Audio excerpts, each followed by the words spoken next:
And we're live. All right. Oh shit, where's the iPad? Oh damn, it's all the way over. Damn, that's not even charged.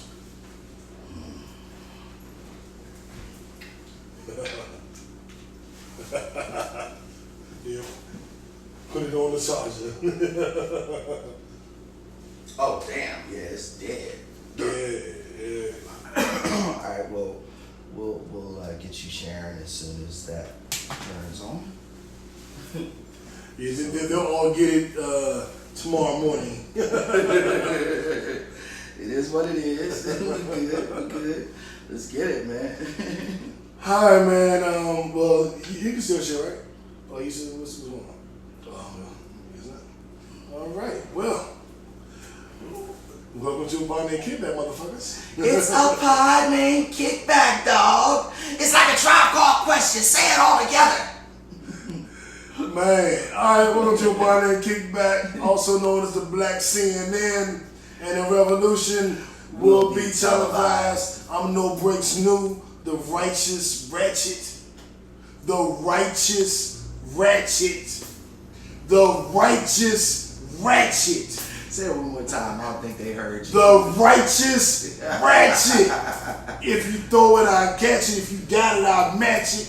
Every Monday, we right back at it. I feel fantastic.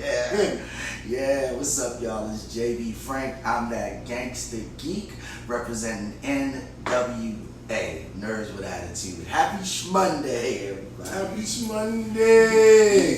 Indeed. Well, how was your weekend? Well, we helped our homeboy move this weekend. Yeah. Congratulations, new spot, Yeah. beautiful neighborhood. Them goddamn Crazy steps. Oh my God, yeah. Them steps. And yes, I am calling you out live on the air. Yes, I am calling you out for the depth and the length and the lack of breath on those stairs, carrying furniture up and down. I got a fucking surgically repaired ankle. My shit was sore all day. I haven't done anything all weekend because of the fucking injuries I've sustained and the setbacks in my journey of becoming an NFL player with my ankle that I've suffered this weekend. Nigga, like, I know everybody was tired. I know everybody was worn out. I know everybody was sore. Everybody wasn't doing it on a surgically repaired ankle. Ain't nothing I can say about that. And I'm just sitting there like, right. Smell. Absolutely right. I know you was tired. I know you was tired. We were all talking. I was like, I knew that shit was fucked up, but I saw Jeremy leaning over his shit. Jeremy is the young nigga, literally like half our age. Yeah. That nigga was leaned over like, yo. Let me catch my breath for a second. I seen JB. JB was like, it's only like one more thing upstairs, Snoop. I was like, I'm not going back upstairs until we get in the sofa. Until we get the big shit. I can't do a meaningless trip upstairs for one little thing. Yep. Every step is a blow to my ankle. I'm not going up there to get a pillow. Like, nah. I'll wait till we gotta get something big. Nigga. Yep, I was like, yep, that's totally fine. Yep, I'm okay with that. Totally okay with that. Man. That shit was crazy. But, again, congratulations. Our homeboy got in there. No big mishaps, no nothing. And it's a beautiful spot. And we don't have to do it every year, so that's good. Exactly. I'll be moving next year. You gotta do it next year. Are you moving next year? I don't know. I honestly don't know. I'm definitely not moving in the summer or the spring. my lease is up in September. My G. So that's literally, today was the 30th? That's literally, no, the 29th. That's literally 1 year from now. I'll be moving in 1 year. Yeah. I'm not staying here. But I want to get into something that happened to me today, JB. Okay. And I hit you in the 5 about it, hit a couple of my homegirls about it. And I want to talk to y'all about it. So, I was told today that I was transphobic, or I guess maybe had transphobic thoughts, because as you can see on the description, I don't label myself as a cisgender man. I don't know that I'm entirely certain of what that term means. So could you break it down for me and for our viewers, listeners? Cisgender man means you were born a man, assigned a man, and believe you're a man. So why would not just be a man?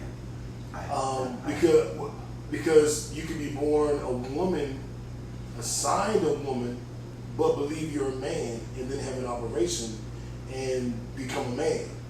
So in either of those circumstances, wouldn't I still be perfectly okay and valid calling myself a man if that's what I choose to call myself? Why do I need to add extra superfluous titles and articulations to indicate how I feel I exist? I don't have any of the answers. Of course, I'm playing devil's advocate. But I think they're saying because there's a distinction they're making between what they call a cisgender man and what would be a transgender man. Okay, again, you're saying that right? Yeah, I'm okay with the distinctions. I just don't understand why it is incumbent upon you or necessary for you to make that distinction if you choose not to. That's because if I don't, I'm transphobic. Apparently. Oh, I don't understand the shit neither. I'm just telling you what I was told. Yeah, I really don't understand it because these are the same. I won't say it like people, like there's something other than what we are, but these are groups of people who have same motherfuckers. It's us who have been hell bent on creating proper terms and proper ways for them to describe and identify themselves. Fuck what everybody else says, who they are and what they are. They want to be able to identify themselves with confidence and pride and self-awareness. That requires a level of acceptance in order to be proper and true and universal. We don't get that because we are the oppressors. We are straight black men, and we are the white people of our race. So we don't get to have those same benefits. We don't get to tell the oppressed how they identify us. And I know you are playing devil's advocate. I'm playing devil's advocate because that's the rationale. But you know how much that white men of America shit pisses me the fuck off. Me too. Like that's what's on the table. That's what's on the table. But how you gonna turn around and call me a white man, though, my G? Like, okay, so here's a point, Lou. Here's an interesting point. What do they call it? Toxic fraternity or toxic masculinity? Toxic masculinity. Toxic masculinity is something that has been identified as universal, pan-humanity. All men do it across all societies, right? This is what we have established. Women do it too. Well, this is what we have established. So how can you take my toxic masculinity and then turn me into a white man for that reason? Because so many men who are toxically masculine are not white. So I don't understand why I've got to be white for being guilty of what every other man in the world is guilty of: white, black, yellow, red, or green. Why do I have to be a white man because I'm a man? Yes, say I'm chauvinistic, say I'm paternalistic, say I've been disrespectful if you want. Say I've even had unfair advantages. Not true, by the way, but say that if you want. But don't call me a white man and then turn around and say, you just like every other man on earth. But no, you just said I was a white man, right? Which means that I have conquered and oppressed people for thousands of years. Which means that I have specifically alienated, subjugated, and marginalized black people, right? You can't tie... According to them, black women and gay men, because we're the white men of the black race. And I'm like, did we take your values, your norms, your mores, your culture, your religion, your God away from you? Do you still not know who you are? We have not done what white people have done. It's over exaggeration. I'm looking for a more poignant word than over exaggeration. I mean, honestly, I think outrageous, flight of fancy. I think that is the best word, though, because you're exactly right. It is an over exaggeration because, again, the only thing that you can really fault me as a black man for, and if you are a woman, is being a man, right? So that doesn't make me a white man. It just makes me a man. Like, I struggle with the definition of the logic behind the insult in and of itself, just because it doesn't make sense to me on a logical level. So I struggle with people who are, but again, it's an illogical term. It's something that's made to shame us, in my opinion. Like, honestly, you talk about slut shaming, like that whole black men or the white men of the whatever, I think that's male shaming. Honestly, I think it's a way to try and turn. I think it's a way to try and turn a difficult and emotional conversation to your control by putting somebody on their heels, and that's primarily why I don't respect it. I couldn't agree with you more, and I'm gonna say this, and JB, we might get canceled after this week. Cancel culture might come for us, but bring it on. Yeah.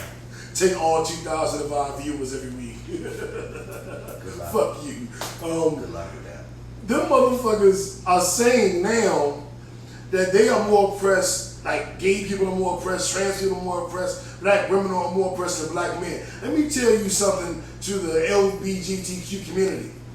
You have not lost your values, your norms, your mores, your God, your religion, your culture, your philosophy. You haven't lost that. You haven't. You want to know where I'm from in Africa? Me too, motherfucker. Me too. I want to know. I want to know my culture. I want to know my original language. I want to know my original religion. I don't know none of that shit. There's not a gay person walking the earth unless you're black that goes, I don't know any of these things about myself. I don't know what my native tongue is. I don't know what my native language is. And I don't want to hear about the Holocaust either. Because y'all know, you maintain Jewish culture. You have the ADL, the Anti-Defamation League, that stands up for you. Who stands up for straight black men? We just the white people of our race. Black women have disproportionately have job advantages, career advantages that we don't. Disproportionately. Yeah. We black men, straight black men are being killed disproportionately to black women or gay black men or transgenders. That is a fact. So, there's a reason why my compadre is so vituperative at this point. I'm what? You're vituperative. Yeah, I do be vituperative sometimes. Y'all make me vituperative. What the fuck is vituperative? It means that you being loud and passionate and angry. Yeah, y'all made me vituperative. And that's okay. And the reason why this is happening is because part of this sort of fallacious argument is that somehow black men are now still, even to this day, more privileged. Now, most of the people who say this bullshit to me are actually a lot younger than me. Starting there, first of all. So we're talking about, how can you even talk to me about the fucking privilege or lack thereof that I have or had when you're half my age, number one. Number two, let me say this. I can't remember the last time I had a male boss. Now, let me say that again. Big boss, bro. Let me be clear. J.B. Frank, the gangsta geek, the Harvard graduate. I actually can't remember the last time I had a male boss, and that was when I was in college. Not even graduated college. So that would have been what? 95 or 6, 7? Yeah, a solid 22 years ago. Oh no, wait, you was in college in the 40s. That's like 80 years. So and the black woman be like, so what does that mean? So what? Well, what it means is that my life experience doesn't show me as having this incredible place of privilege, because most of the people who have lorded over me, I hate to use that word, but you guys like to use it, so there it is. But JB, have you ever been raped at a party? So you don't understand what real privilege is. You don't have to worry about getting raped at a party. I don't understand how those two things in any way, shape, or form are connected. Me neither. because one is about one like horrible aspect of the male-female dichotomy, and the other is about what happens in the workplace. And don't nobody give a fuck about black men. There it is. Straight black men, because they give a whole fuck about transgender black men and gay black men. Don't nobody give a fuck about straight black men, because we're the white people of our race, and don't nobody give a fuck about us. And that by itself marginalizes our existence. That by itself puts us at the bottom of the fucking totem pole. And that's why we're not fucking with y'all. And that's why I want to use my privilege to help you, because you don't give a fuck about me. Fuck you talking about? Yeah, I mean, and you bring up an interesting point there, dude, because we're constantly hearing about how black women have ridden and died for us over the years and decades, and how all of this amazing support has happened. Can I call some bitches out? Feel free. I had a girl I was dating tell me, we always on the front line for you. We do everything with black men. Y'all don't do nothing for us. And I was like, bitch, what you do? I'm with you every day. What the fuck have you done? Besides retweet a black man in jail post. I work for No More Murders DC in the fucking community. I, non-Christian, was in churches giving speeches to the kids to bring them together. I, in Atlanta, dedicate a portion of every single check I get to the African American Boys and Girls Club in Atlanta for school supplies. I handwrite notes to children. So when they get these after school snacks, it's a message from me directly. I do that. And I asked her, what the fuck do you do?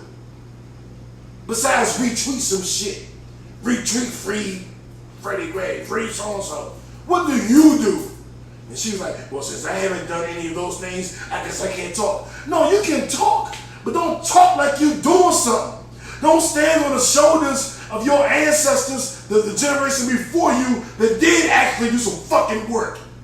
Don't stand on the shoulder of the giants of 2 generations before you that did do some fucking work for black men. Yeah, this is a millennial generation? Y'all ain't doing shit! I'm very glad you put it. Not a fucking thing! I'm very glad you put it exactly and precisely that way, because I am really, really tired of hearing about women in their 20s who got caught up with some bum ass nigga, and then they're gonna turn around and say they did all this stuff for black men and all of this for the black race and this, that, and the third, when we can't talk about any marches they've been to.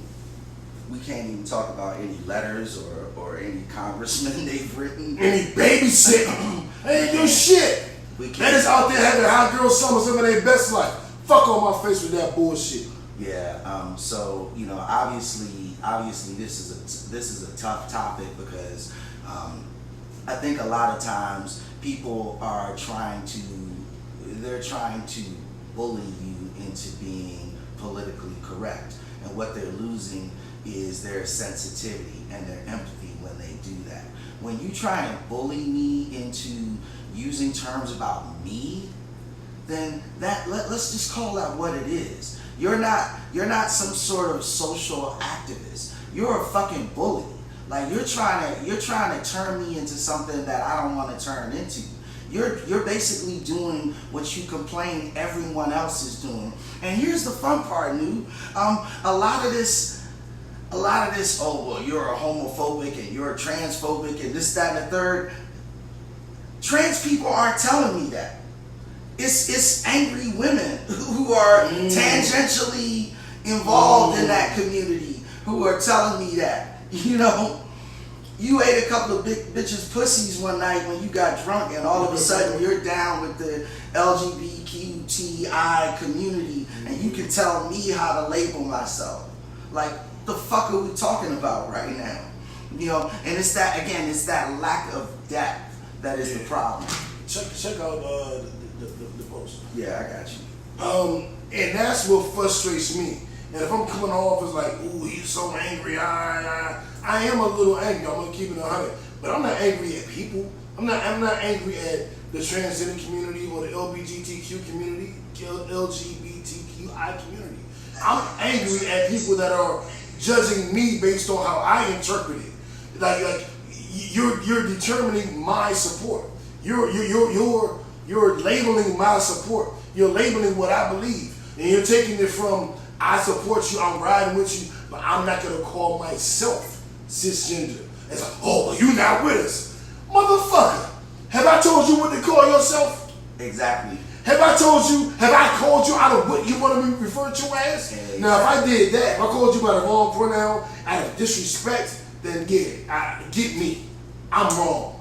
Handle me.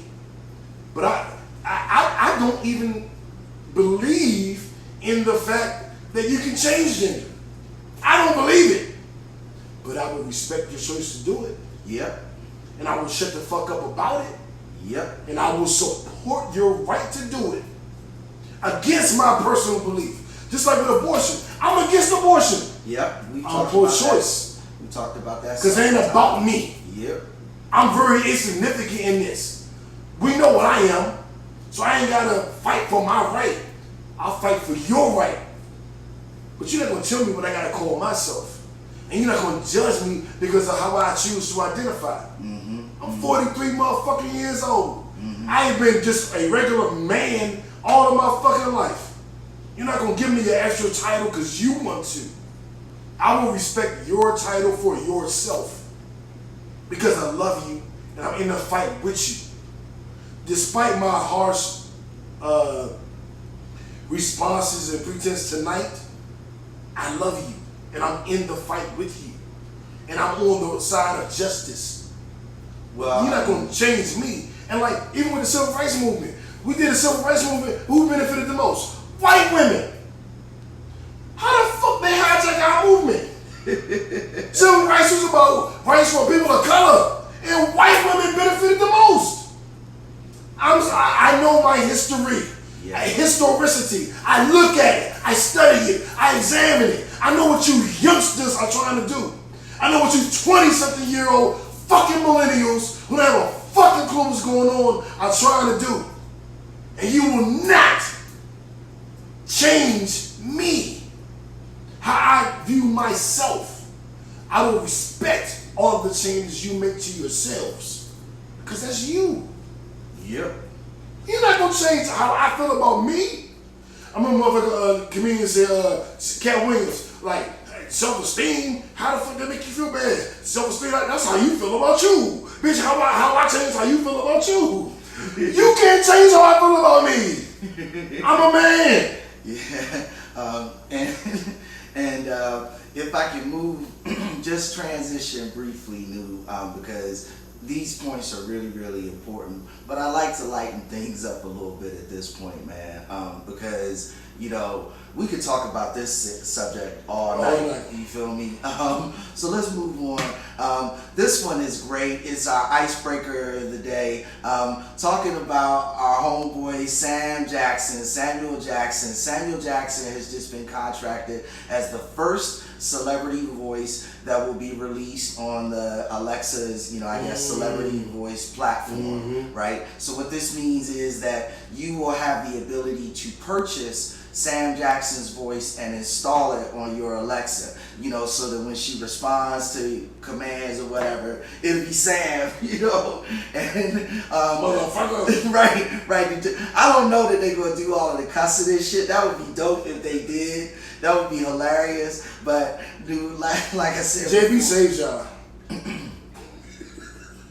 JB saved y'all. Because I was about to. JB saved y'all. You're welcome, kickbackers. Yes, you're right. I did save them. But I was saying, dude, like, if I'm gonna get a voice on my Alexa, it's gonna be like Rihanna's voice or Scarlett Johansson's voice. Now see, you're transphobic. How come you didn't pick a trans person's voice? Because I don't know any trans people with sexy voices. Also, trans people don't have sexy voices? I said I don't know any trans people. You need to change your circle. That's you. When Dave Chappelle said, that's the audience. That's you. That's how you sound. If I find a dude, you say anything wrong, dude, I'm going to cancel you, dude, and I don't care how long it takes to do. Right. That's you. That's the audience. Yeah, I can't wait. That's how you sound to me. I want to hear how Sam Jackson sounded at Alexa Jones.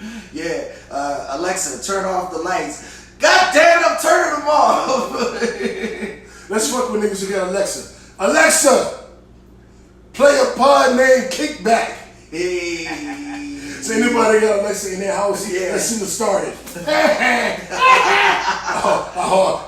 I'm not even gonna say I like that. That's more hits on the jump. So yeah. Right. Is that loaded up yet? It keeps going in and out. Okay. It takes a while to charge up.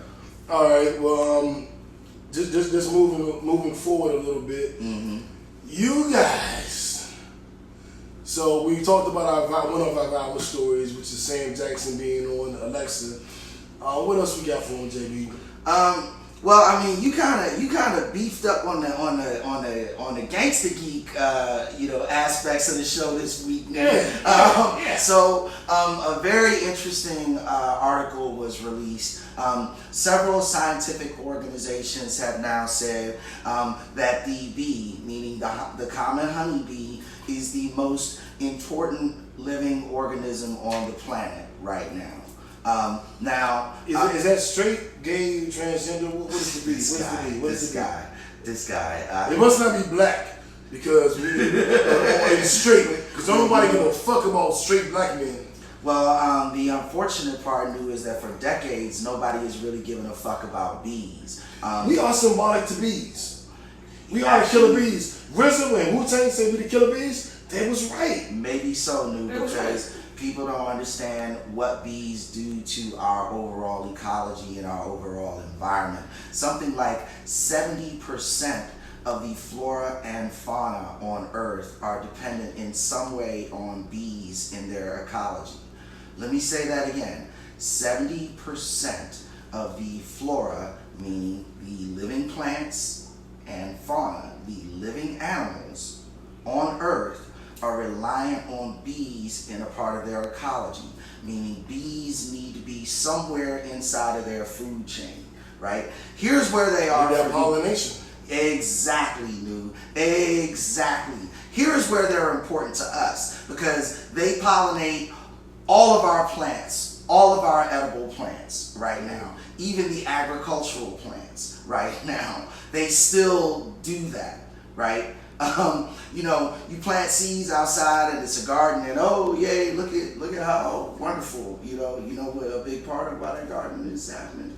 The bees make it happen. Didn't Albert Einstein say, like, without bees we'd be dead in 4 years? Yeah, and he was 100% right. This epidemic has been going on for decades now. Bees have been being destroyed, and they've been trying to figure out why. They first thought it was all of the pollution and the environmental shit. But here's the fun part about what they have found. They think that our use of cellular wave radiation is what is killing off the bees, interestingly enough. So they're saying it's our cell phone towers, our transmission towers, basically our use of energy, high pulse, high wave, high frequency energy that is killing off of these bees, because the bees mistakenly take those signals as a signal that they need to leave the hive.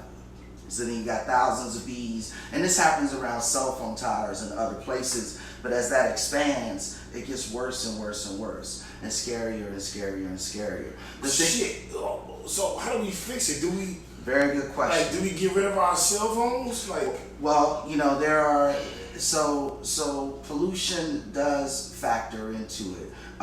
Environmental consciousness and environmental ecological change does factor into it. What we need to do basically is we need to lessen our carbon footprint, and we need to make more open areas free of all of this cellular whatever, available for the bees to populate and to repopulate and to flourish. How do we do that though? Because that means we got to start. I got Sprint, damn near the worst cellular company to have in the South.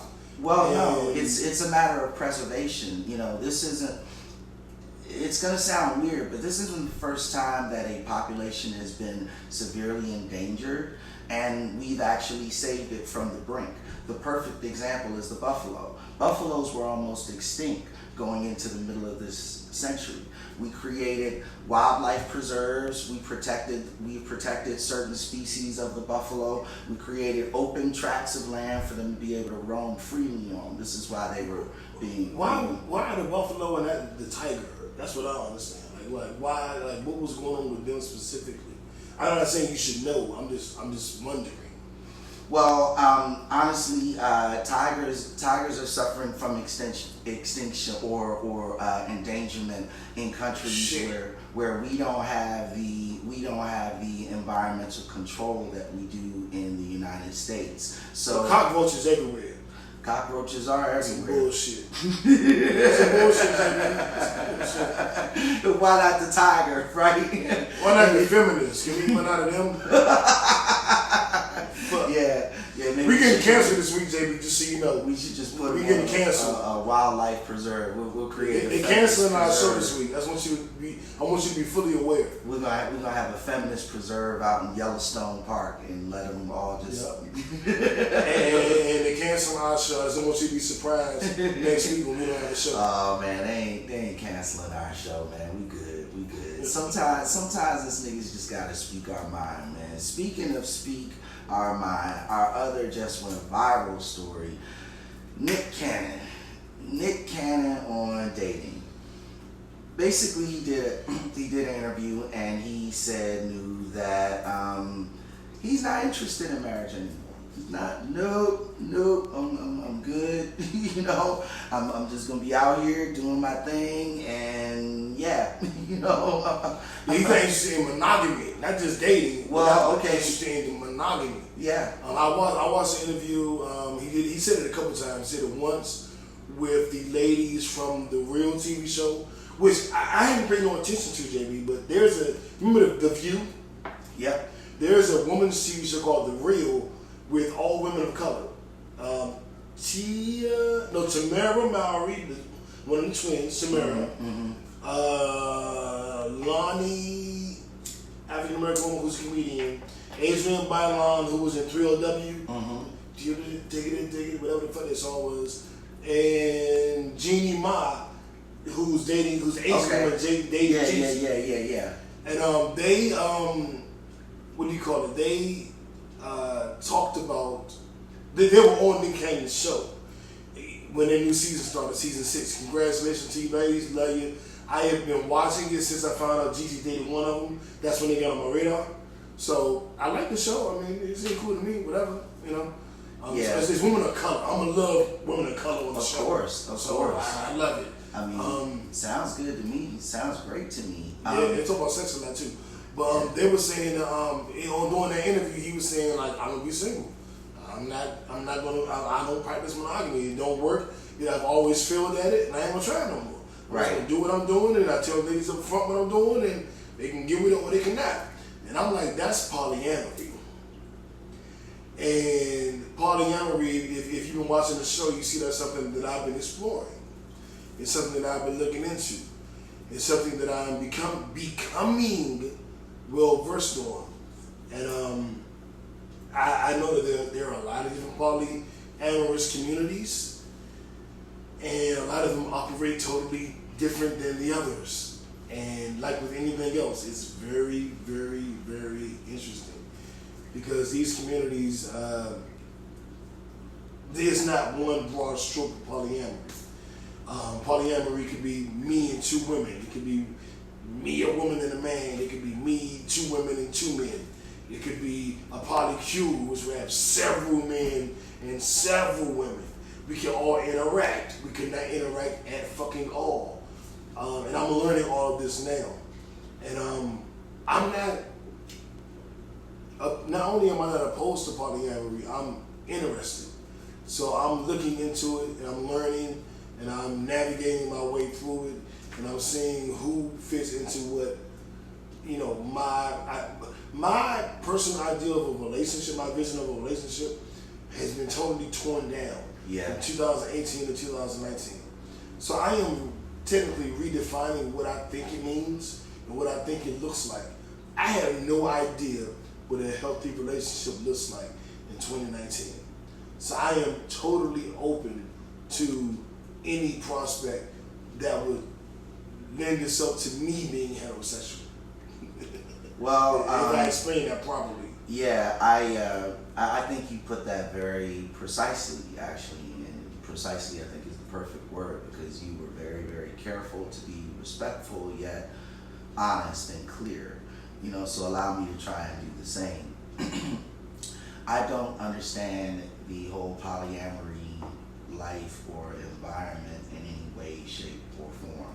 My main paradigm in terms of relationships has been within the context of monogamy, even when I wasn't monogamous. You know what I'm saying? So what I can say about it is that with respect, I just don't understand it. You know, so my goal is to try and at least understand what it is more.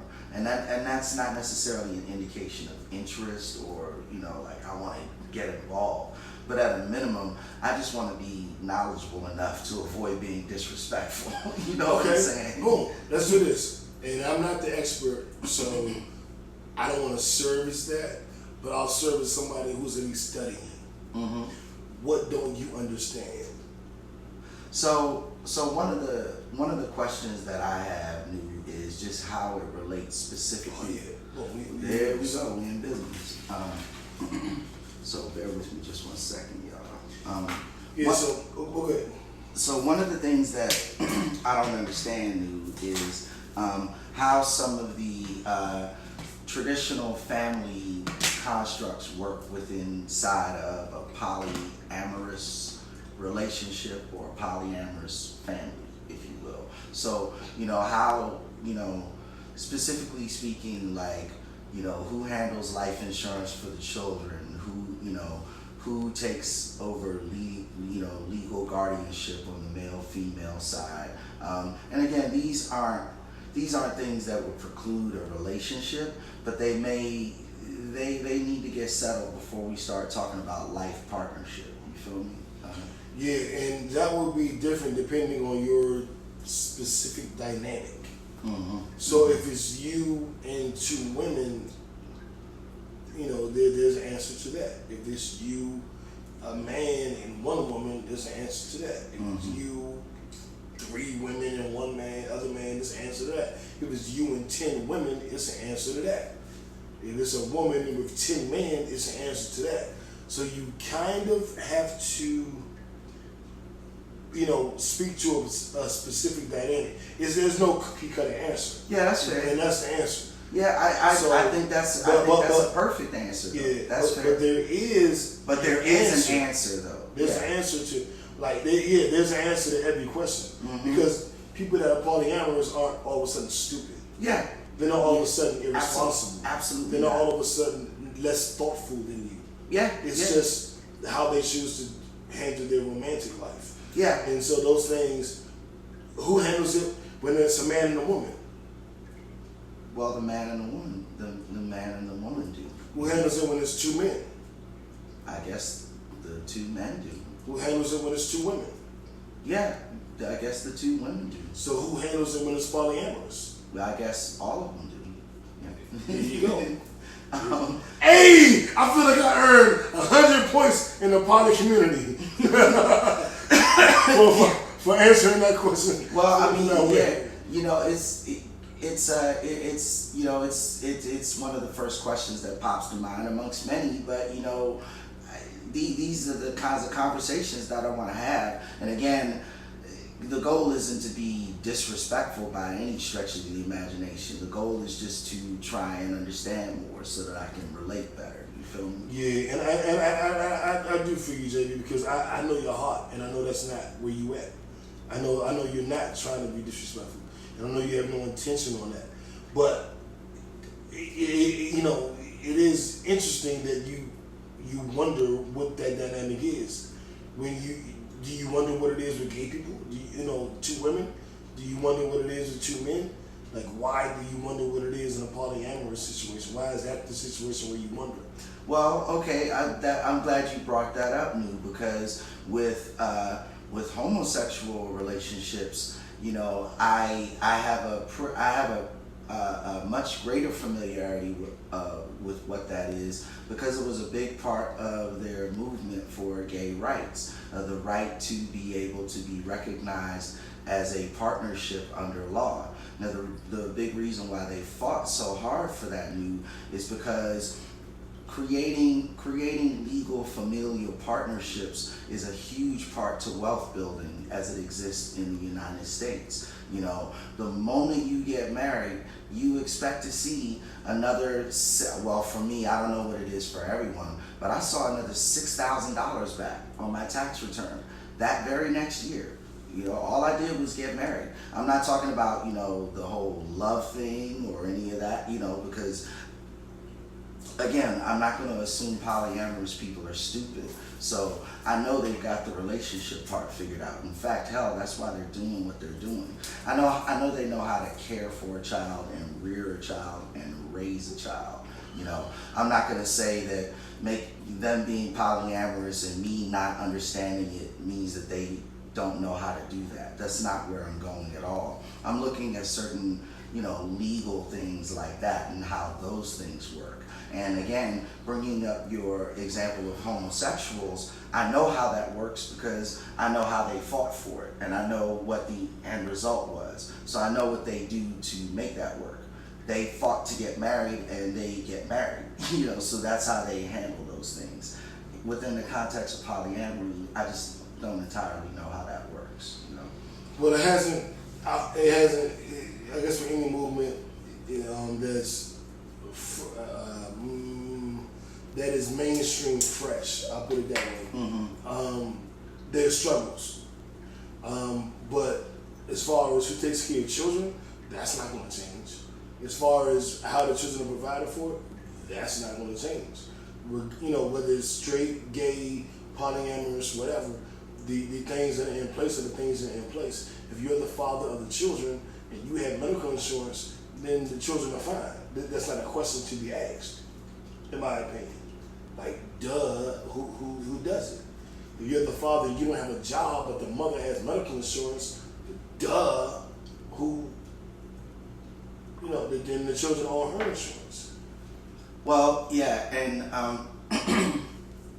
and so the children are on, you know, a certain person's medical insurance, but again, you know, there's the concept of family life insurance, and then there's the concept of again, you know, just some of the tax benefits that come from a legal marriage. And yeah, but that's not. We're not talking about that. We're talking about love, because you're not. You. Well, I you never didn't marry anybody for tax benefits. Time out. So That's I never. weird. So time out. So what I've already acknowledged is that within the concept of polyamory, obviously the love thing is what is figured out. Like, obviously, and I said this earlier before I brought up the whole marriage thing. I said, you know, the concept of rearing the children and making sure the children are taken care of. We're talking about a loving relationship. So those kinds of things, yeah,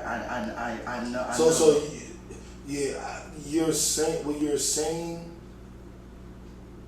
And I don't want to be, you know, like them motherfuckers. They'd be like, oh, you said this, and I'm gonna be like, but you're rubbing me like you're saying that shit.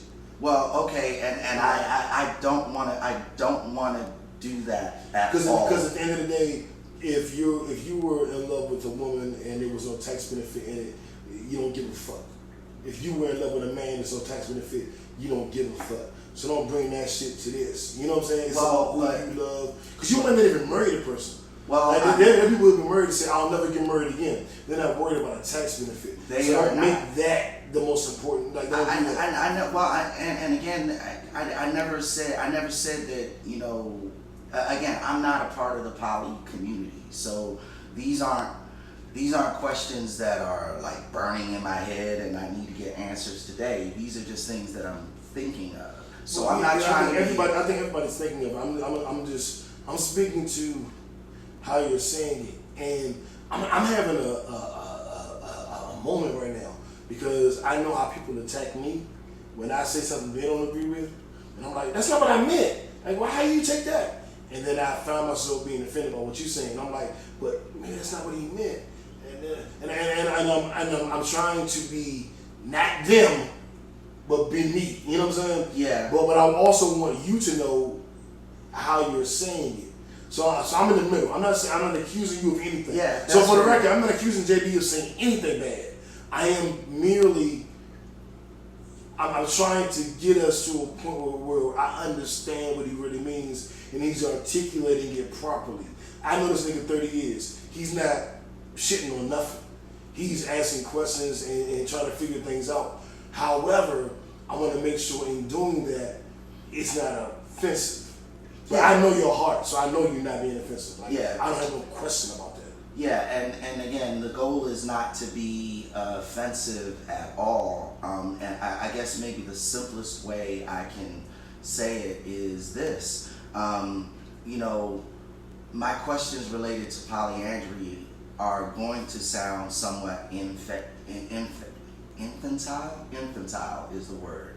They're going to sound silly or even somewhat juvenile or underdeveloped, because quite frankly this is something that is entirely new to me. So the only thing that I can say there is don't take those questions as offensive. Take them as innocent and ignorant.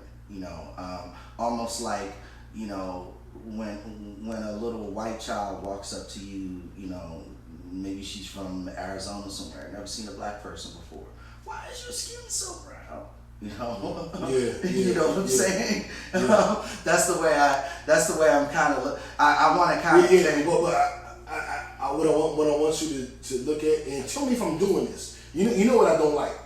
So if I'm doing that to you, call me on it, because I'm not trying to do it. Mm-hmm. So if I'm doing it, say no, you're doing it. Mm-hmm. But I don't want it to be like.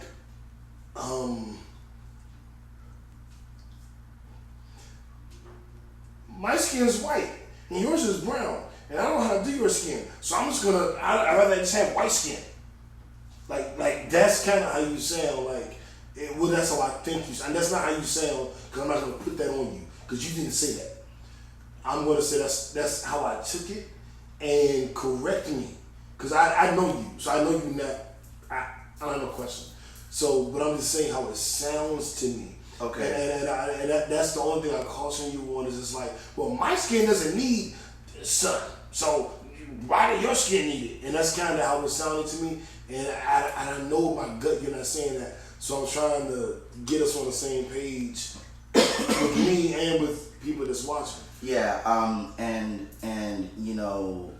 I don't really, to be perfectly frank, I don't know how to frame that specific question in such a way that, well, let me put it to you this way.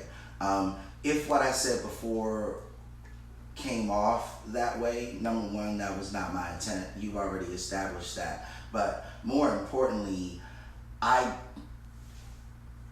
need to work on asking that question without it sounding that way. So I'm not gonna ask it again, because I don't necessarily know. I don't think I'm gonna get it right yet. You know what I'm saying? So what I've heard is that question is a question that the poly and polyamorous community, that question is a question that they have already answered and considered. And I hear that and understand that. But what I also don't fully understand is, number one, how all of that works. I just I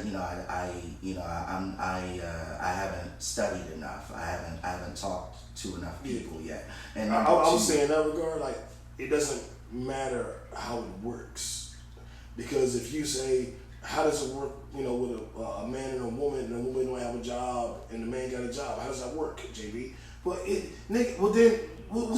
think it work? The one with the job does it. Like, your question to me is irrelevant, because I don't understand how. So if it's two men, and who gets to nigga, one of them, nigga. Like, you know what I'm saying? Like, that it's not a.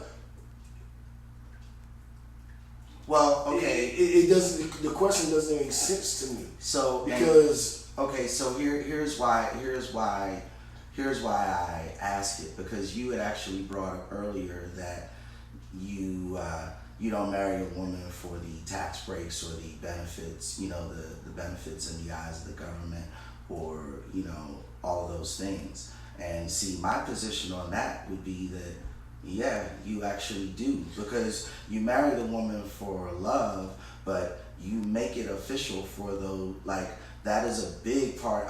I don't know about everybody else, but I know that's a big part of the reason why I did it. It wasn't the main reason. It wasn't exactly. That's the point. It's not the main reason. Would you have not gotten married if there weren't tax benefits?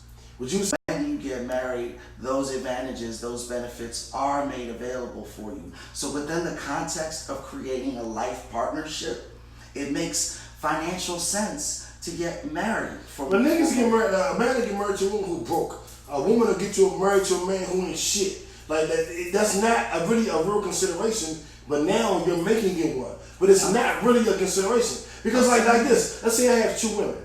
I married one. I make $100,000. She make $100,000. We got that. And the third one makes $200,000. It doesn't matter.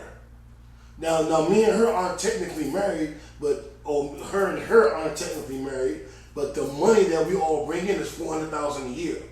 So whatever needs to be taken care of will be taken care of, because we're a unit. Under American law, we're not. But what we do and how we choose to spend our money is. So my point is, your question to me is irrelevant and insulting, because if you love someone, you're not going to go, I love you, I'm going to be with you forever. But I don't know what kind of tax breaks I get by marrying you, so I'm not going to do it. So it's a bullshit question. No, I mean, and here is where, respectfully, I'm trying to make this point new. I say I love you. I want to be with you forever. I'm rocking with you, ride or die. Here's the great part about this. We can get married and we can see all of these other good things happen to our finances. We have made the decision to be with each other forever. But here's what we can also do, and that is legally bind ourselves in marriage. Yes, things are great. It's all gravy. We are good. But you don't lose that in a polyamorous relationship. Because let's say it's me and Ashanti. I love Ashanti. And we get married. But Rihanna is also in our relationship. And our marriage is for financial reasons. Me and Ashanti I guess it would be me and Rihanna, because she's the billionaire. So me and Rihanna's relationship is financial. Well, it's love and money involved. But Ashanti's there too. There's no difference. What happened? What changed? What was the difference? Except it's 3 incomes. Me and Rihanna married, so we get all of those benefits. But Ashanti lives with us, and she lives with us, and she, not physically, but emotionally, spiritually, lives with us. So there's no difference. Me and Rihanna, her billion, my 100,000, and Ashanti's 300,000, all together. Legally, it's just me and Rihanna. Oh, well then forgive my ignorance, and forgive me for not assuming that was a part of what could happen in a polyamorous relationship. But that was actually what I was asking. And I didn't presume to paint that picture, because again, I don't know about how those relationships work. But I was literally in my mind thinking, and I shit you not, like, okay, so do 2 of them get married and then the other one is not married, but they still together, and how does that happen? None of them may ever get married. Well, but so that's an option. So you're right. That's an option too. Yeah. And one thing is, what if you date a woman and never marry her? What if, the girlfriend you had, y'all stay together forever, but she never wanted to get married, and y'all never got married? Then what? You still don't get those tax breaks. You still don't get those other things. So the point is, that shouldn't come up as anything, because when people stay together for 50 years and never get married, so don't bring that up. You know what I'm saying? I'm pretty sure I've heard you say once or twice you didn't even want to get married again. So that's not really a concern for you. You see what I'm saying? Like when you bring that into it, to me it's like putting salt in the game. but I'm not sure. Let's see what Karen said. Okay, let's see, JB. Hold up. I think Karen might agree with you. It works the same as monogamous relationships, except we can love many with everyone involved knowing about it. He's right. Marriage is a business contract and transaction. Ashanti can physically live with y'all if that's agreed upon. So Karen is kind of like, she's like 50 you, 50 me. I think, Karen, if I'm wrong, correct me. But my point is, like, that's not a question you would ask if I said, I'm just going to be with my boo, we're not getting married, but we're going to love each other and be together forever. You wouldn't be like, what about the financial ramifications? You wouldn't do that. Yeah, so actually, I would ask you that question, though. And that's my point, my G. Like, if you were like, yo, I love this chick, we're going to be together forever, one of the things I would say to you is, so, why not marriage? Right, but if I didn't marry her, would you tell me to not be with her anymore? Oh, no.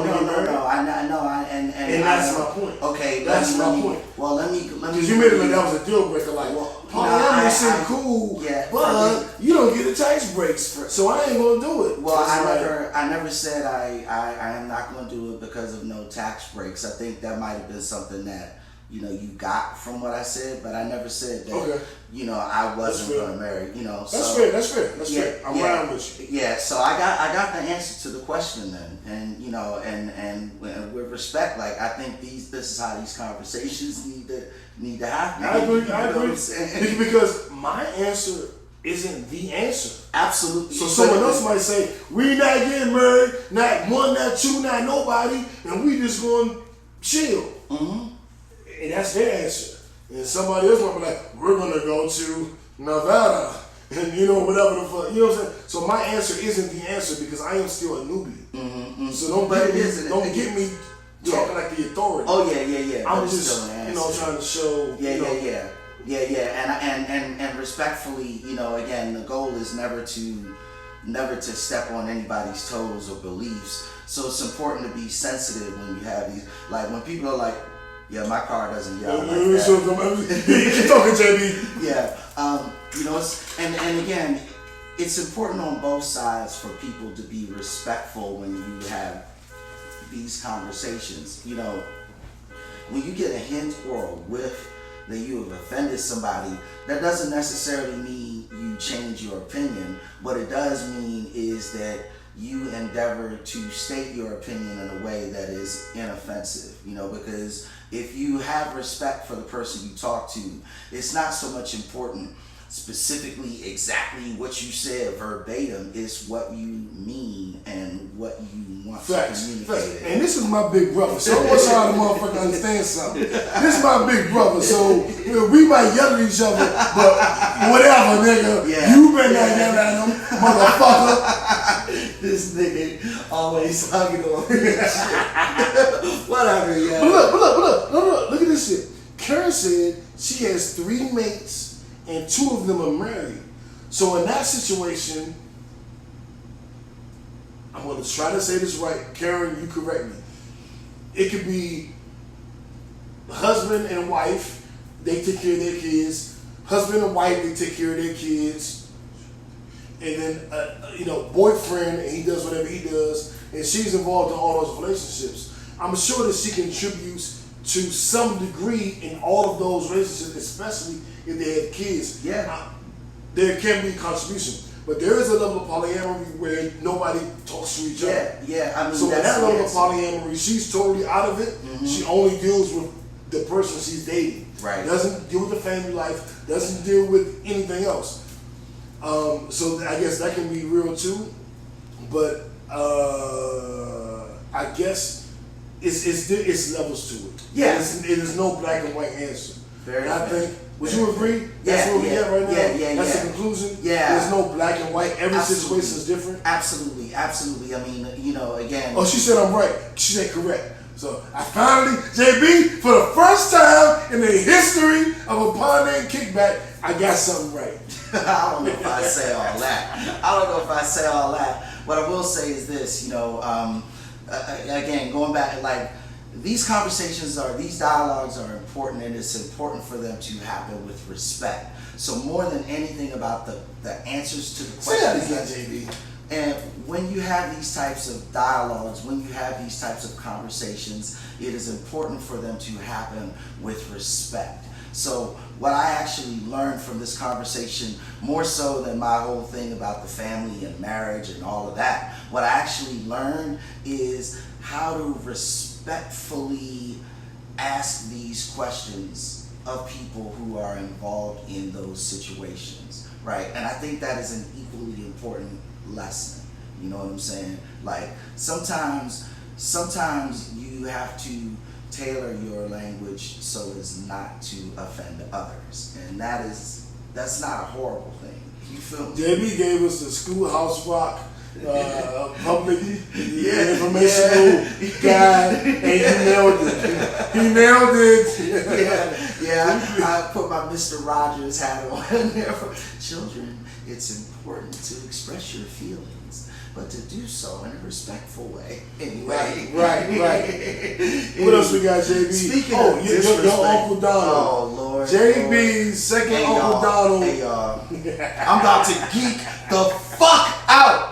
All right, so we talked about bees, whatever, nerd shit, whatever. I'm about to geek the fuck out right now. You're about to officially see a real gangster geek moment. Okay, go ahead. JB's Uncle Donald Trump. No, he's not my uncle.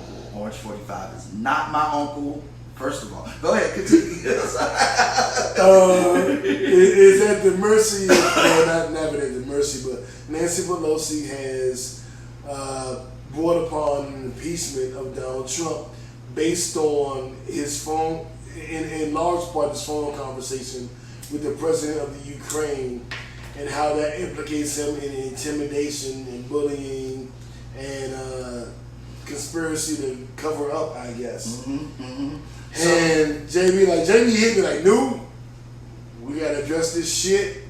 I've been reading this, I've been watching this, I've been doing this, I've been doing this." I'm like, yeah, we'll talk about it. He's like, no. You're not just gonna talk about it, nigga. Right. We're gonna talk about it. Right. So for everybody watching that was hoping to tune in and hear about some kinky sex, some freaky sex, or some hip hop music, or some pop culture, or what happened on Power with Tariq, it's coming. But right now, we're talking about this pending impeachment, and we all are Harvard graduates as of right now. JB, take it the fuck away. Timeline. First of all, timeline. So, on July 25th, the Mueller report was released. Everyone read it. Well, everyone in politics supposedly read it, and they supposedly found that there was no instances of collusion with Russia. So they say. In reality, what happened is the report was so goddamn complicated. It was 500 pages long. People couldn't really tell what the fuck they were reading because the report was 500 pages long. How do you expect to impeach anybody with a 500-page document? The dude from the Today Show, I forgot his name. Trevor Noah. Yeah, he said you could give me the secret to eternal life, but if you put it in a 500-page book, I'm just gonna die, my G. Right. I'm not reading 500 pages anyway. The Mueller report, July 25th, July 26th. The very next day, after all this bullshit just cleared, Donald Trump calls up President Zelensky of the Ukraine. Now, roll the clock back. The president of the Ukraine has been trying to speak with the president of the United States for months now. The reason why is because Ukraine is being invaded by Russia. Let me say that again. America is America, and we tend to be very, very isolated in what we're looking at. The Ukraine is at war right now. Russia is attempting to annex all of the Ukraine. So, Ukraine has gone to Europe for help, has gone to Japan for help, has gone to China for help, and everybody has contributed money. Europe has contributed 3 times as much money to the enablement of the Ukraine than the United States has at this point. Again, so we're back to July 26th, this phone call. Prior to July 26th, Congress had released $250 million in funds Sheesh. in aid to go to the Ukraine. This was money that was already spent. This is money that had already been allocated to the Ukraine by Congress. Donald Trump puts an immediate stop on that. He puts the brakes on that. He holds the money. And then he has a phone call. And I heard the phone call. Go ahead. Okay, you heard.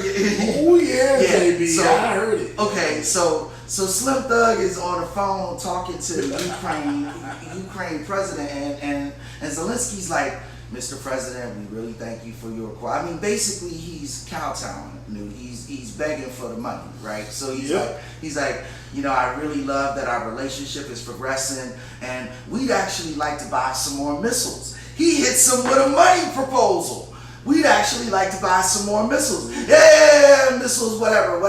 But this Joe Biden thing, I need you to do me a favor. Now, this is the President of the United States. Yeah. Talking to the President of Ukraine. Yep. Now, does he want to talk about military aid? Does he want to talk about war? Does he want to talk about the suffering in that country at all? No, he wants to talk about Joe fucking Biden, dude.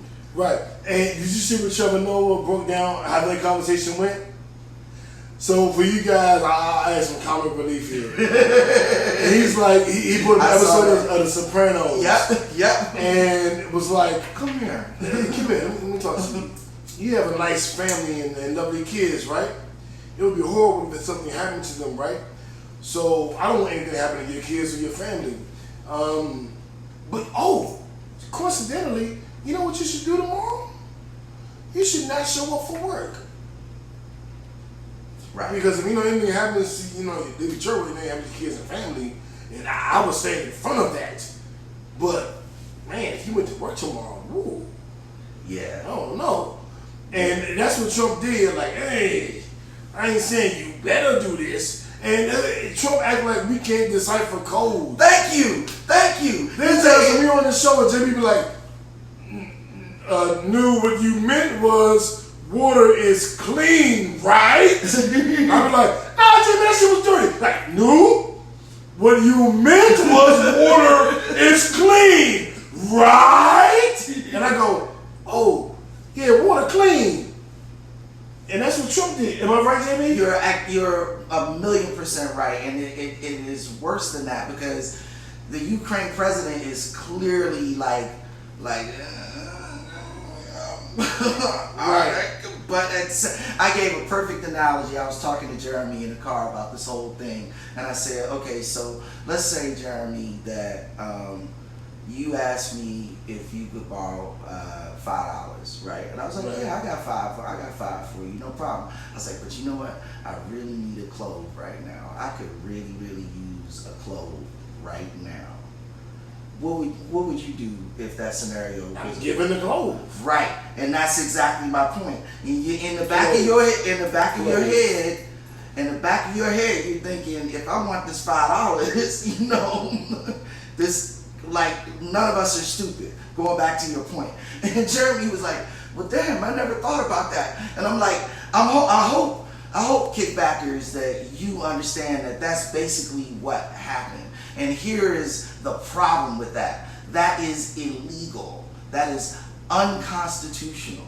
Now, if you were saying, "Oh yeah, I really want you to look into, this corruption that's going on in your country and this problem and this, that, and the third, and that's going to help your democracy, and we need you to do that before we give you this money." Oh, by the way, that's what Joe Biden did, and that's what Donald Trump wants to investigate. More on that later. But anyway, so he's sitting there and he's holding these people's money. Again, money that he put the stops on, money that has already been authorized on a condition that is personal to him and his campaign.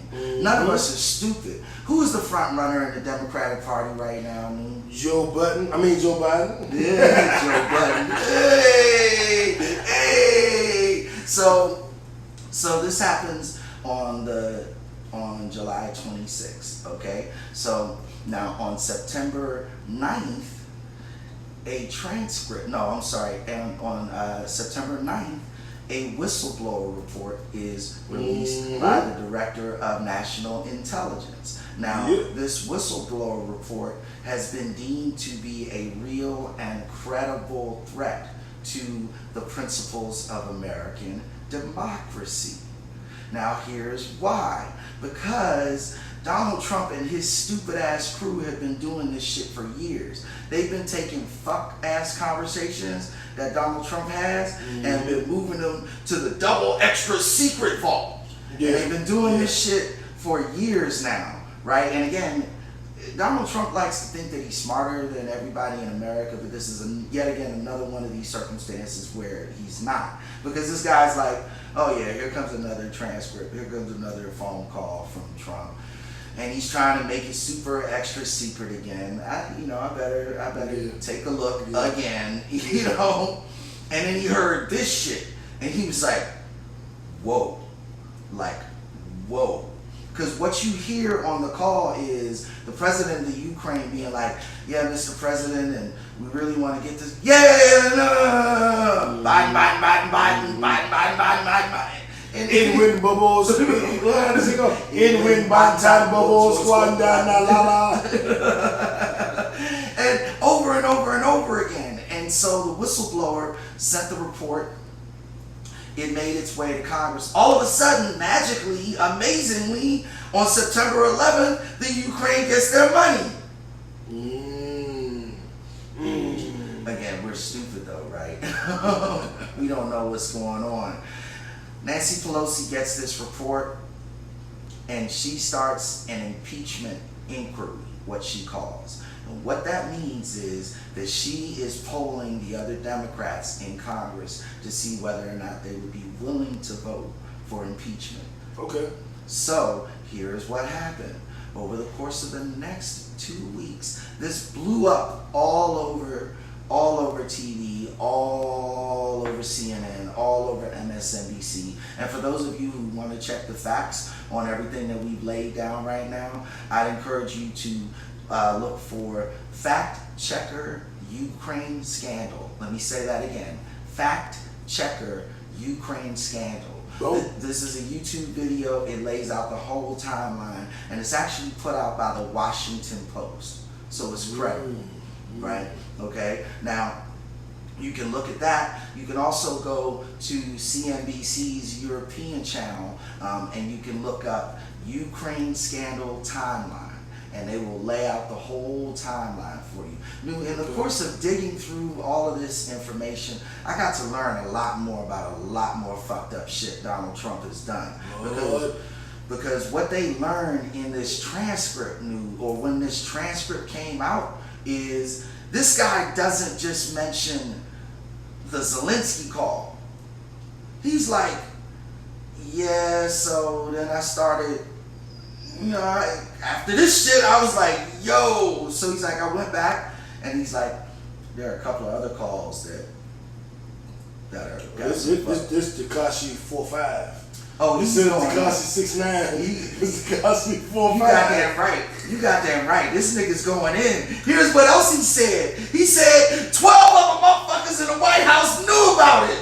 Hey. Yeah, so that Tekashi 6'9" parallel. Hey. Here's the difference, though. This is this guy's job to do that. There's actually a whistleblower law in place in the United States government that protects people who whistleblow corruption inside of the federal government. By law, he is protected. By law, his identity is protected. Because again, yes, he is a snitch, but it's the government. We need government snitches. Like, there it is, right? So all of this has gone down. Right now, at this point, Nancy Pelosi has 228 of the 218 required votes she needed to go to impeachment. So impeachment will happen. They're saying that they might vote to send an impeachment resolution up to the Senate before Thanksgiving.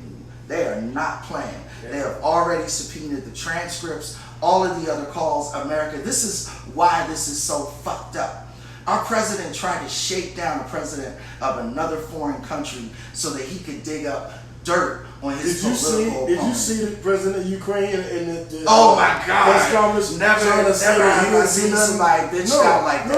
I felt no pressure. No one. Trevor Noah hit that right on the head too, because he was like, "Did you see how that nigga looked?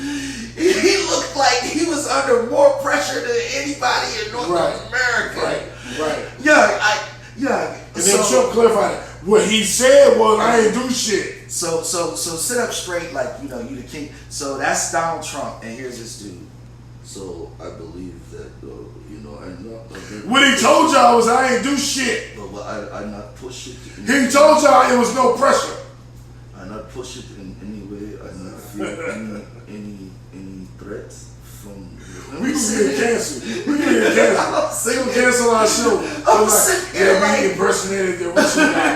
I'm like, this motherfucker. He is in total like punk mode. Like yes, massa. Please don't hit me on the back again.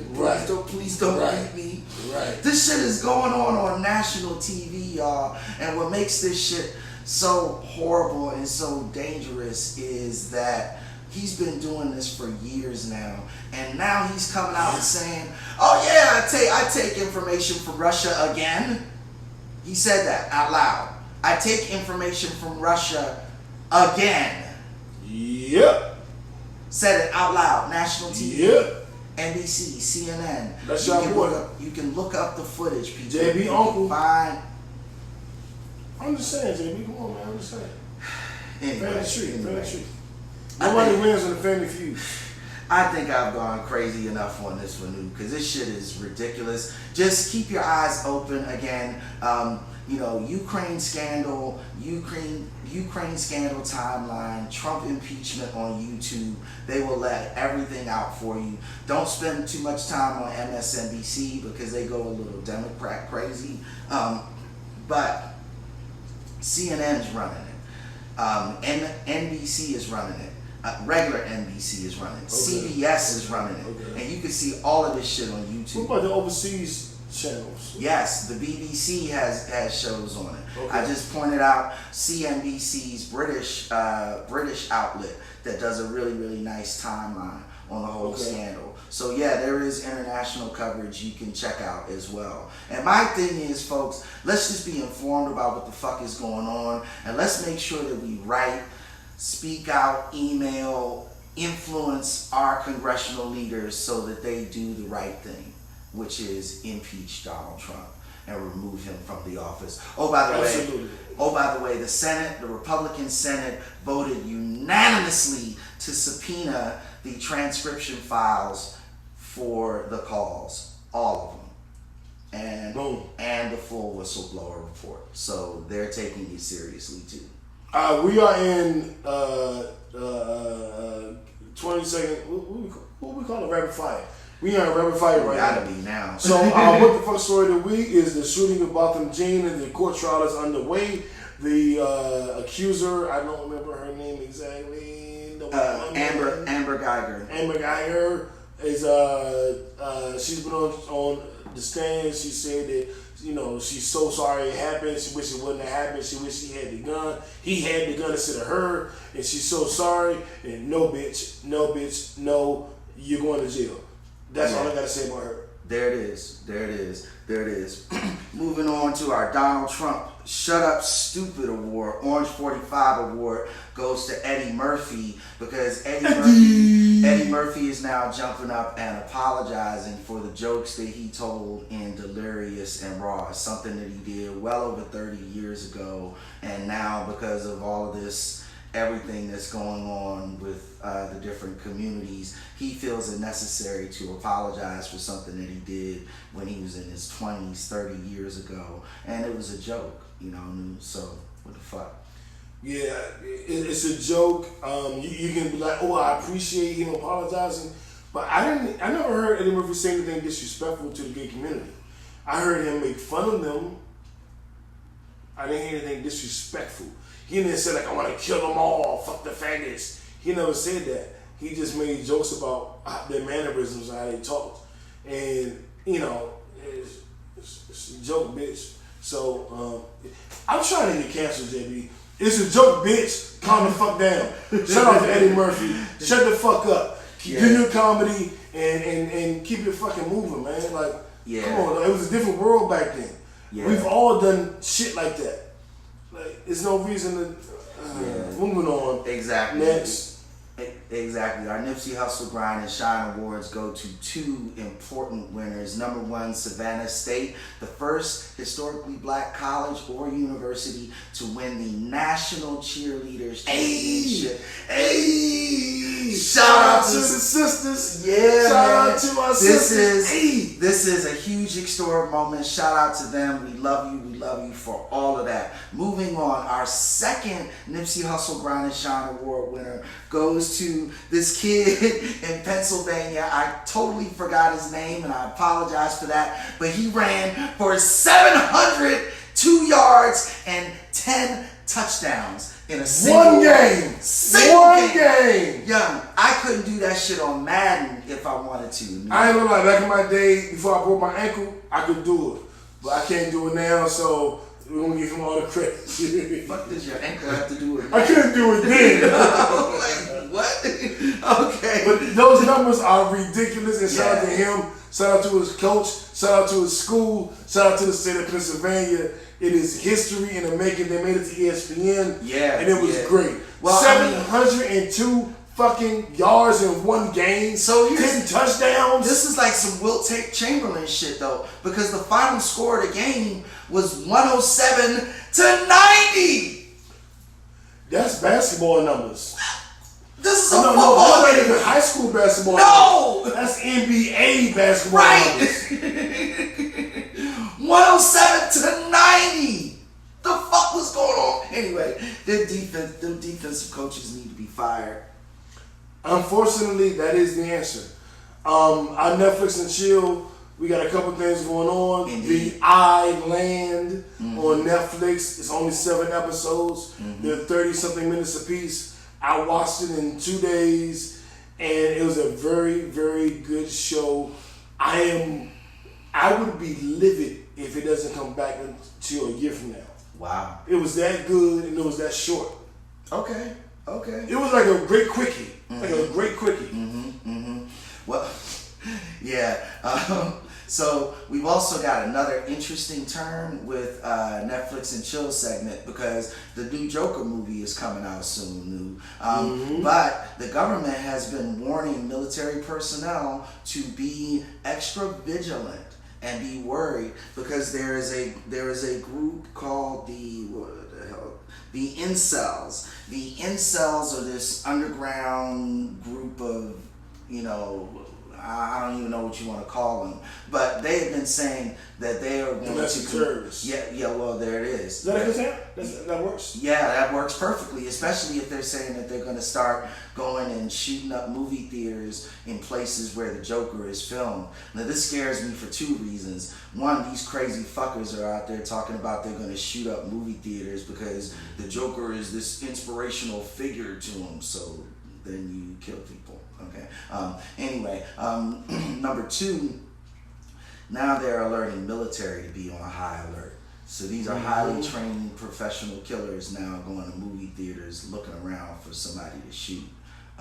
This is all bad. And that person's probably going to look like us, right? It's probably not going to be a white man or a white woman or a black woman or a transgender. It's probably going to be a black man. Yeah, which is why I will not be attending. I will not be going to see Joker in the theater. I understand my oppression. There it is. I'm not going. There it is. I know who they're going to look at first. They should be looking at white men. That's who they should be looking at. Yeah. They're the motherfuckers that be shooting shit up. Yeah. Somehow, I understand. Somehow they're never prejudged for all their, preceding actions. Though it's interesting how that works. Good point. So moving on, 50 Cent has bought the rights to the Tekashi 6ix9ine story from Shotty. Did I get that correct? Okay. So this is a big deal because obviously this is the hottest hip hop story out right now. Everybody's all over it. Yeah, it's like the OJ trial, coining your phrase. You said that earlier, New. So this is a big deal because if he does something that's on like Stars or something like that, New, it could be a really, really popular movie or whatever. And it's an interesting story. I mean, like this kid, Mexican kid, wasn't a gangster, decided to do a video, got all the blood from his neighborhood to be in his video. The shit blew up. They decided to manage him and do the record label, and then everybody he had beef with, they shot at him, tried to kill him, and then he got arrested. They got arrested on racketeering charges, and now he's in jail, and now he's snitching on everybody that helped him out. This is a story. Yeah, and you know, it's just another boss move by 50, right? Grabbing these rights this early because it gives them the ability to put something out while it's popping. You know, he ain't gotta wait 2 years and then do the Tekashi 6ix9ine story, and we done forgot about what the fuck happened. Next year when Tekashi get out of jail, he'll be coming out of jail to the story. Right. That's dope. That's really dope. Shout out 50 Smart. Yeah, no doubt about that. No doubt. On YouTube, y'all should watch Compersion. There are 2 seasons on there. Now, I know what it means to be compersive in a relationship, in a polyamorous relationship. I am not sure about Compersion. I am going to watch it. Thank you, Karen. I think that I'm pretty compersive, but I didn't know this show existed. So you just open my eyes to something else. Certainly. You the shit. Being compersive is having a partner, like let's say you're dating Beyonce, but she's married to Jay-Z, and you're supportive of her relationship with Jay-Z. You know, separate from your relationship with her, and you're supportive and you're encouraging. That's being compersive. Oh, okay, I get it now. I think I do. That's the best way I got it. And Karen, you correct me if I'm wrong. I do not claim to be the authority. I'm learning. Karen, I am experiencing. Karen's been acting like our resident poly expert today. We appreciate your candor commentary. Hell yeah. I've certainly learned a lot from you today. So again, shout out to you, and I appreciate that. What's your dynamic? Holla at your boy. Okay. Anyway, what's our next topic, Jimmy? This guy. Well, we can do eargasm, or we could drop it. I was right. She said I'm right. See, JB, I be doing a little bit of shit sometimes. I ain't mad. So we got eargasm. You know, the baby dropped his new album this week. I enjoy it. I like it. It's a little more personal than some of his music, which makes it a plus for me. Gangstar, I think we talked about Gangstar. Did we talk about Gangstar last week? Yeah, we did. We talked about them last week. Mm-hmm. Find a partner and Kickback playlist weekly on Apple Music. I have been lying and saying it's on Spotify. It is on Spotify, but it has not been updated. I promise you I will update it tomorrow on Spotify for our Spotify listeners. But for all the new music, rap, R&B, you know, the little soca, hey, Sean Paul got a new record, Burna Boy, you know, all of that is on the playlist. So give me an opportunity to update Spotify tomorrow. If you're on Apple, it's updated. Give me a chance tomorrow to update it. And Elena Perez has new music out, 4 songs off her new album have been released, and it's a lot of good music out. If you're listening on Apple Music, a pod named Kickback playlist that updates every Friday is updated, and I promise I will update the Spotify version tomorrow. I gotta apologize to my co-host right now because I did not check out the playlist at all this week. Last week, you know, I was all about Griselda, right? Digging them. I didn't listen to it at all this week because I was on YouTube videos like everywhere all the time. You gangster shit. Yeah. Hey, man, but I will. I will carve out some time and check it out because you know that 45-minute drive to work the YouTube videos are starting to repeat themselves at this point. It'll get you there and back because it's about a 2-hour playlist. Yes, Because it's songs I can't get rid of. I'm like, I should take the song off the playlist. You know, I can't do it. I should have brought my speakers so we could have played that jump while we was moving. That would have been perfect. I don't know why I didn't think of that because that would have been perfect. Anyway. I would have been. Mm-hmm. And actually, JB, I'm gonna save the top 50 NBA players for next week. I was just about to suggest that. We can go deep into that. Yes. And then we'll talk about today. My Cowboys are playing the Saints now. Hopefully we win. It's 0-0. Yeah. And your Redskins play and got mollywed by that sorry ass unwinless Giants. No, they ain't won one game. So the Giants have a better record. Going to be a tough game for us. I told you. We should have been a loss. Go Dak. Yeah, how about the Cowboys? Anyway, I got to hear this shit tomorrow because my boss at work is a Cowboys. But you know what? You're beating me in a pod named Kickback Playlist. I'm not playing this fantasy league. So I'm in like 3-4 different fantasy leagues and JB in a couple as well. But we have a pod named Kickback Playlist. Fantasy league, my bad. And at about 4 o'clock, I was beating JB ass. When we started the show at 7, he was kicking my ass. Yeah, and now it's... I'm just going to let y'all see. My God, man. JB has beat me by 1,000 points.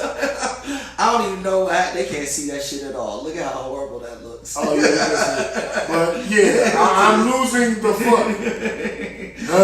Yeah, these things happen. It wasn't a good week for me last week, so it is what it is, you know. But that's a part of the game. I feel good this week because I made some I'm not one for my last minute changes. You know what I'm saying? Yeah. So I gotta pop my collar a little bit. Made some last minute switches and pickups, and it's working out for me this week in both of my leagues. I was a little worried about the other one, but that one's turning around for me too. Yeah, that league I'm playing EJ, our nephew, and I'm kicking his ass. And he gonna be mad. EJ's what, 9, 10? He's 11. 11? Yeah. He mad at me right now. Man, fuck you, Uncle No. I'm beating his ass. And that's a money league. Our partner Kickback League is a free league. Right. And because in Ranger League, I'm getting my ass kicked too. So I'm like, well, God damn. But I'll make some money. I will make some money this year, regardless. You know what I'm talking about? Yeah, I'm probably gonna leave. Well, it depends on what Kamara does. I'm thinking I'm gonna lose though, cause he's got Kamara and Lutz ain't gonna do shit, but he's got Kamara and Kamara can pick up some big points. I mean, he's behind, and I got Bernard. Bernard ain't gonna do shit, so we'll see what happens. Yeah, we'll see. We'll monitor. Indeed. But for the record, on the partner and kickback, which is what our show is, JB kicking my ass right now. I don't feel bad because if he beats me today, I'll beat him when I second beat him. Damn it! Yeah, it's always two games. Yeah. That's what's up. Oh, let's see if the Cowboys score right here. Whitney. Nope, nobody got it. Mm-mm. He threw that away. Yeah, he did. I want to thank y'all for tuning in. We've had September has been the best month. Yes. As far as us being on the podcast. That's right. You were supposed to give us the Nipsey Hussle Award. We should have got it. Yeah. We're having our best month ever. Thank you for that. And that's solely because of you. Indeed. Thank you for listening on Spotify, on Apple Music, it's that other one I can never think of the name of it. Google Podcasts, and it's another one that's really high. That's our third most listened. YouTube. It's not YouTube. It's a podcast site. But shout out to our YouTube viewers. Our YouTube viewership. Definitely thank you to you. And Facebook. People that watch it live. Thank you. Because when we make comments, it's to you. And shout out to everybody. Who goes back and listens to old shows. Right. This Facebook thing is a key aspect of our show because it allows us to interact with you, our fans, our viewers, our listeners, and we love to bring y'all into the living room with us, right? And we call it a kickback. Y'all are the Kickback